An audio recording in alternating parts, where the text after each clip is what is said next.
Hello friends, welcome back to our YouTube channel.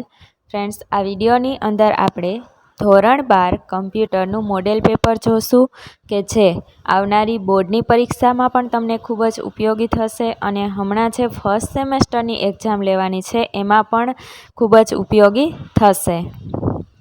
હવે વિદ્યાર્થી મિત્રો, પેપરની અંદર છે ને 100 પ્રશ્નો હશે ને સૂચના કંઈક આવી હશે કે નીચે આપેલા વિકલ્પોમાંથી યોગ્ય વિકલ્પ પસંદ કરો. એટલે કે તમારે છે સાચો વિકલ્પ પસંદ કરી અને OMR શીટની અંદર રાઉન્ડ કરવાનો હોય છે.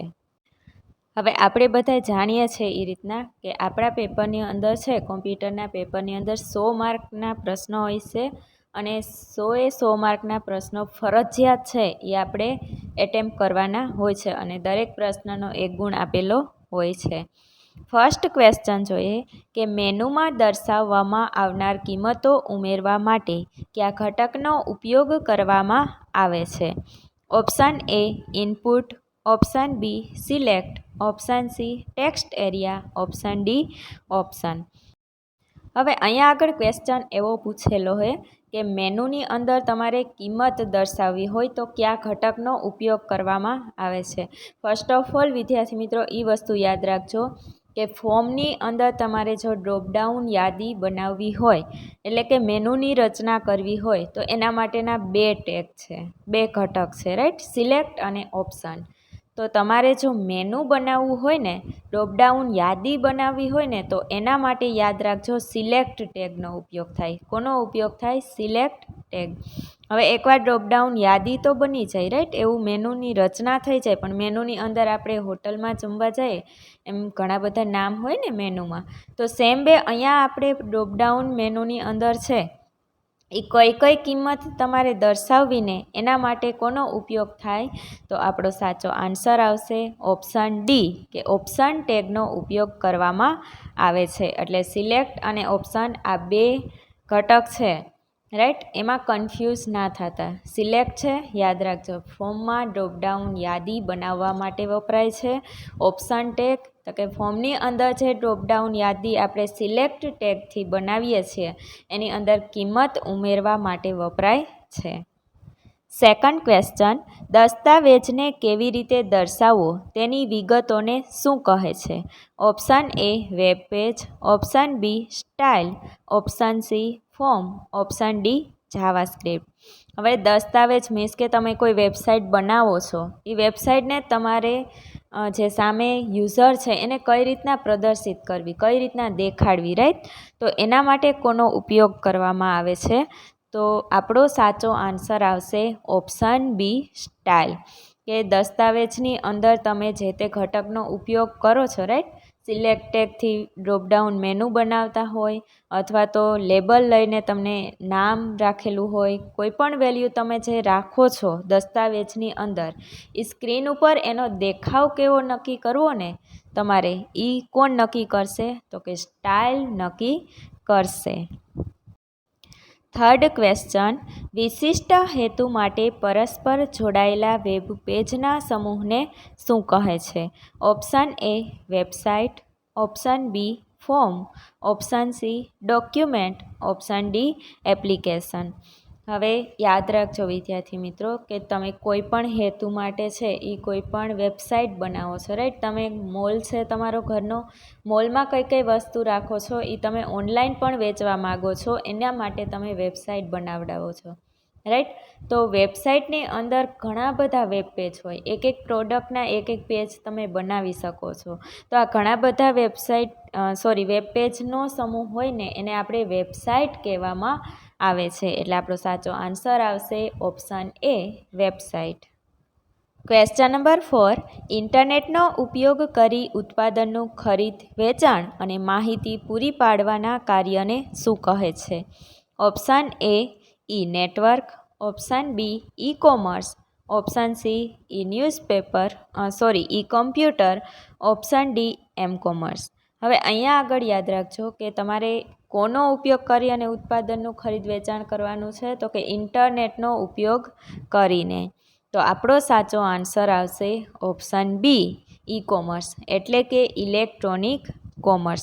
હવે અહીંયા આગળ છે એ વચ્ચે ક્યાંય મોબાઈલનો શબ્દનો ઉપયોગ થયો હોય ને કે મોબાઈલનો ઉપયોગ કરી અને ઉત્પાદનનું ખરીદ વેચાણ તમે કરો તો એના માટે આવે છે option D M commerce, right, mobile commerce. પણ અહીંયા આગળ મોબાઈલનો ઉપયોગ નથી થયો, કોમ્પ્યુટરના ઉપયોગ દ્વારા, ઇન્ટરનેટના ઉપયોગ દ્વારા તમે કાર્ય કરો છો ખરીદ વેચાણનું, એને કહેવામાં આવે છે E commerce. Question number 5, mobile phone દ્વારા કરવામાં આવતા ધંધાકીય વ્યવહારને શું કહે છે? Option A M shop, option B M business, option C M commerce, option D phone shop. હવે મેં આગળ સમજાવ્યું એ રીતના અહીંયા આગળ ક્વેશ્ચનમાં મોબાઈલ ફોનનો ઉપયોગ થયો, રાઈટ. તો આપણો સાચો આન્સર શું આવે? Option C M commerce. Question number 6, અન્ય પ્રોગ્રામ વડે સાર્વજનિક ડેટાને સીધો મેળવવાની ક્રિયાને કોણ અટકાવે છે? ઓપ્શન એ પ્રક્રિયાગત પ્રોગ્રામિંગ, ઓપ્શન બી ઓબ્જેક્ટ આધારિત પ્રોગ્રામિંગ, ઓપ્શન સી સંગ્રહિત પ્રોગ્રામિંગ, ઓપ્શન ડી જાવા પ્રોગ્રામર. હવે અહીંયા એવું કીધું કે અન્ય પ્રોગ્રામ એટલે કે બીજા પ્રોગ્રામ વડે સાર્વજનિક ડેટા એટલે કે પબ્લિક ડેટા કે જે બધા વાપરી શકે એવા ડેટાને સીધો કોઈ મેળવી ના શકે એના માટે એને કોણ અટકાવે છે? તો આપણો સાચો આન્સર આવશે ઓપ્શન બી ઓબ્જેક્ટ આધારિત પ્રોગ્રામિંગ એટલે કે OOP. એવું પણ પૂછાઈ શકે કે OOPનું પૂરું નામ શું થાય? તો યાદ રાખજો, ઓબ્જેક્ટ ઓરિએન્ટેડ પ્રોગ્રામિંગ. હવે ઓબ્જેક્ટ ઓરિએન્ટેડ પ્રોગ્રામિંગ છે એની શરૂઆત ક્યારે થઈ હતી? તો કે 1960ના સમયગાળામાં છે એની શરૂઆત કરવામાં આવી હતી. અને બીજો ક્વેશ્ચન એવોય પૂછાઈ શકે છે કે જે પ્રોગ્રામિંગની શરૂઆત થઈ OOP, રાઈટ, તો એ મુખ્ય પદ્ધતિ ક્યારે બની, મીન્સ કે બધા એનો વધારે ઉપયોગ ક્યારે કરવા માંડ્યા? તો એમાં યાદ રાખજો સાલ છે 1980. એટલે OOPની અંદર 2 સાલ યાદ રાખવાની છે. આપણા ચેપ્ટર નંબર 6ની અંદર આવે છે 1960, તો કે ઓબ્જેક્ટ આધારિત પ્રોગ્રામિંગની શરૂઆત થઈ હતી. 1980 તો કે શું બની હતી? મુખ્ય પદ્ધતિ બની હતી. ક્વેશ્ચન નંબર 7, જાવા ભાષા કઈ સાલમાં વિકસાવવામાં આવી હતી? Option A 1985, option B 1991, option C 1995, option D 2000. હવે અહીંયા આગળ યાદ રાખજો કે જાવા ભાષા છે એ 1991ની અંદર વિકસાવવામાં આવેલી હતી. એટલે આપણો રાઈટ આન્સર આવશે ઓપ્શન બી.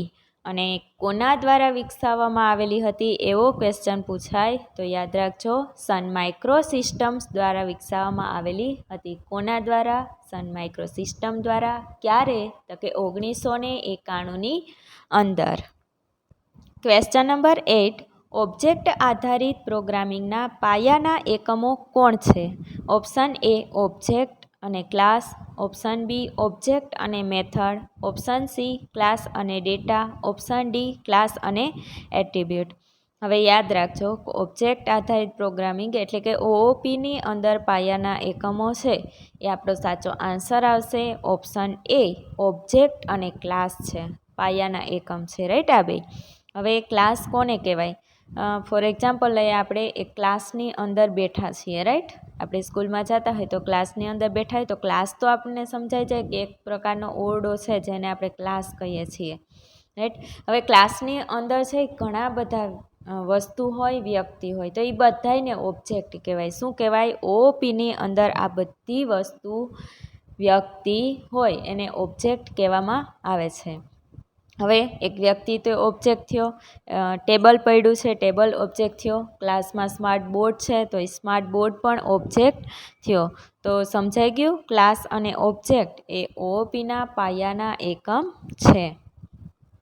બીજી એક ક્લાસની વ્યાખ્યા યાદ રાખજો તો કે એક સમાન લાક્ષણિકતાઓ ધરાવતા અનેક એટલે કે ઘણા બધા ઓબ્જેક્ટનું એક માળખું, એક ટેમ્પલેટ હોય એને ક્લાસ કહેવામાં આવે છે, રાઈટ. તો કે એક ક્લાસની અંદર આપણે એક્ઝામ્પલ જોયું એ પ્રમાણે ઘણા બધા ઓબ્જેક્ટ છે એની અંદર બેઠેલા છે. બધા વ્યક્તિ છે, વ્યક્તિની લાક્ષણિકતા છે એ થોડી થોડી મળતી આવતી હોય છે, રાઈટ. નામ હોય વ્યક્તિનું, વ્યક્તિની બર્થ ડેટ, વ્યક્તિની એજ, તો આ લાક્ષણિકતા બધા વ્યક્તિની સેમ આવતી હોય. તો આ પ્રકારનું જે ઘણા બધા ઓબ્જેક્ટનું બનેલો હોય એને ક્લાસ કહેવામાં આવે છે. ક્વેશ્ચન નંબર 9, એક જ પ્રકારના ઘટકોના સંગ્રહને રજૂ કરતા ચલને શું કહે છે? Option A array, option B string, option C integer, option D A અને બી બંને. હવે અહીંયા આગળ એવું પૂછ્યું કે એક જ પ્રકારના ઘટકોનો સંગ્રહ કરે એને શું કહેવાય? માનો કે તમારે 1 થી 10 નંબર સ્ટોર કરવા હોય તો એને એક એરે બનાવી અને એની અંદર તમે સ્ટોર કરો તો એ બધા એક જ પ્રકારના ઘટકોનો સંગ્રહ કહેવાય. એટલે આપણો સાચો આન્સર આવશે option A array. Question number 10. જાવા પ્રોગ્રામમાં ઉદ્ભવતી ભૂલોને મુખ્યત્વે કયા પ્રકારમાં વિભાજિત કરી શકાય છે? ઓપ્શન એ કમ્પાઇલ કરતી વખતે ઉદ્ભવતી ભૂલો, ઓપ્શન બી અમલ દરમિયાન ઉદ્ભવતી ભૂલો, ઓપ્શન સી એ અને બી બંને, ઓપ્શન ડી એક પણ નહીં. ફર્સ્ટ ઓફ ઓલ વિદ્યાર્થી મિત્રો યાદ રાખજો કે જાવા પ્રોગ્રામની અંદર છે એ 2 પ્રકારની ભૂલો ઉદ્ભવ થાય છે, રાઈટ? તો ફર્સ્ટ છે કમ્પાઇલ કરતી વખતે ઉદ્ભવતી ભૂલો અને સેકન્ડ છે અમલ દરમિયાન ઉદ્ભવતી ભૂલો. તો આપણો સાચો આન્સર આવશે ઓપ્શન સી એ અને બી બંને, રાઈટ? તમે કમ્પાઇલનો જેવો આદેશ આપો અને ઘણી વખત અમુક ભૂલ છે એ ત્યાં ડિટેક્ટ થઈ જાય છે તો એ કમ્પાઇલ ટાઈમની કહેવાય. ને અમુક ભૂલ એવી હોય કે એ રન ટાઈમે જ ડિક્લેર થાય છે, રાઈટ? તો અમલ દરમિયાન ઉદ્ભવતી ભૂલો પણ ઘણી બધી છે, એનું લિસ્ટ પણ આપણે છે એ બુકની અંદર આપેલું છે. તો 2 ટાઈપની ભૂલ, કમ્પાઇલ ટાઈમ અને run time. Run time means કે અમલ દરમિયાન ઉદ્ભવતી ભૂલો. એટલે સાચો આન્સર યાદ રાખજો એ અને બી બંને.